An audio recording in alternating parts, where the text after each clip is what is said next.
دلوقتي معانا البطلة المصرية هالة الجوهري صاحبة الميدالية الذهبية في بطولة أفريقيا للرماية، احنا بنرحب بحضرتك. أهلًا بحضرتك، أهلًا بيك. كلمينا طبعا عن الميدالية طبعا والتأهل لباريس، طبعا دي فرحة ما بعدها فرحة يعني، فكلمينا عن شعورك يعني.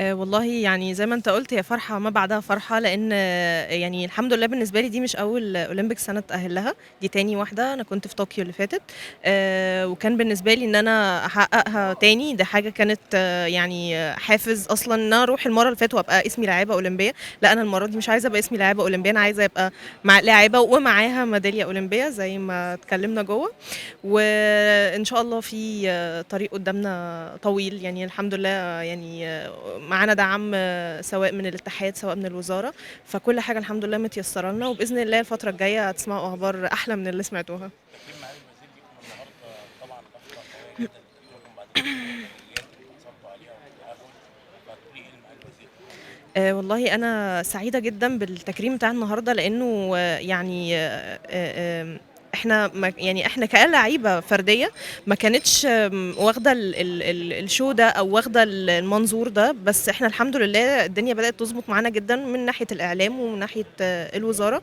فأنا سعيدة جدًا، وده أصلًا يعني حافز معنوي شديد جدًا إن إحنا يخلّينا إن إحنا لأ، الفترة اللي جاية إحنا مش هنشتغل عشان خاطر نفسنا، إحنا هنشتغل عشان نفرّح الناس اللي حوالينا كلّهم. الناس مستنية منكم ميداليات في باريس، توعدوهم بإيه؟ بإذن الله يعني أنا يعني ما باحبش أوعد إلا أمّا أشتغل، بس أنا الحمد لله اشتغلت، وبإذن الله لسه قدّامي شغل كمان أكتر، بحيث إن أنا أبقى واثقة من الفوز إن شاء الله. ألف مليون مبروك. الله يبارك فيك، متشكرة جدًا.